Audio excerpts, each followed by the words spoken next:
But what you sow into the kingdom and what you have given, your reward will be in heaven.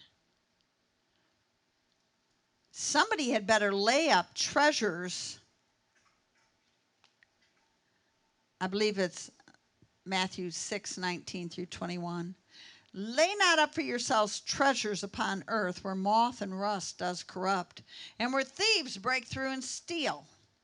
But lay up for yourselves treasures in heaven where neither moth nor rust does corrupt, and where thieves do not break through nor steal. For where your treasure is, your heart will be also.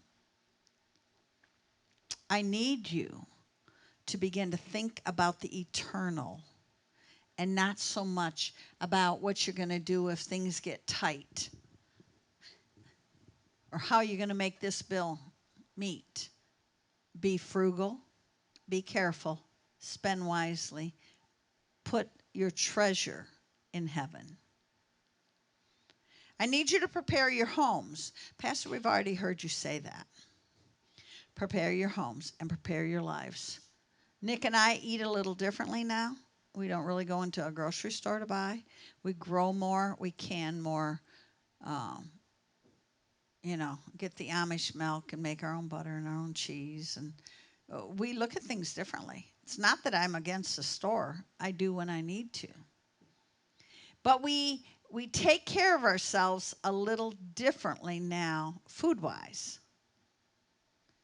I like a homespun pantry with 1,500 jars of peaches and pears and cherries, and pickles and tomatoes and soups and sauces. And yesterday I was sorting in there, and I dropped a quart jar of soup on my big toe right on the joint. So I'm hobbling a little bit today because it's swollen. But when it happened, I immediately laid hands on it and prayed for it. And I knew it wasn't broke. I knew it did not break. And there was I was able to stay on it all day without pain.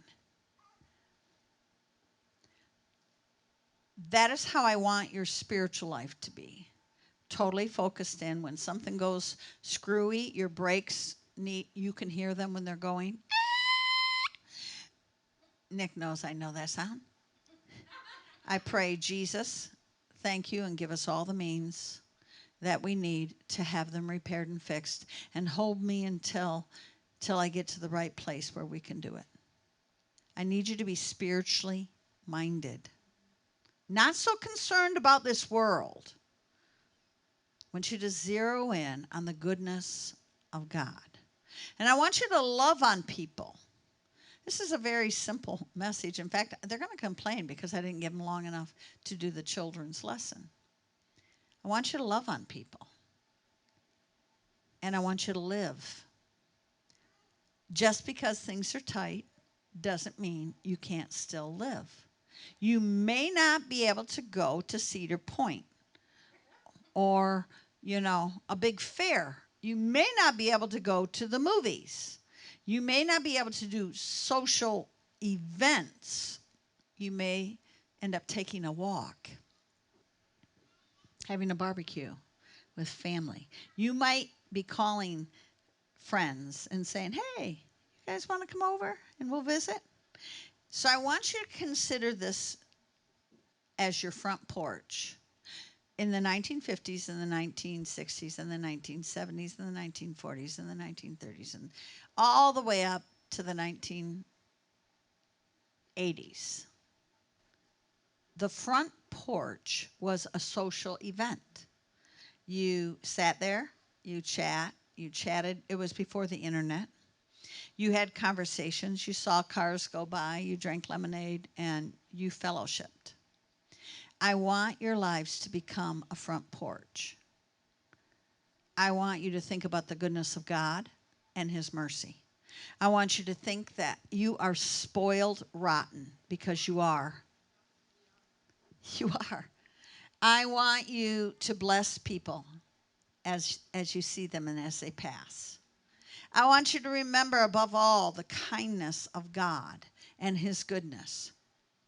I want you to share Jesus like you've never shared him before.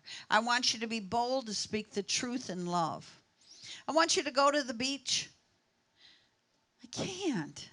It's getting toward the end of August. At least go once and dig your feet into the dirt, the sand. Sit under a tree. Stroll the woods. Pick blackberries. Can your gardens. Downsize your freezers. And eat dinner at your table and invite someone.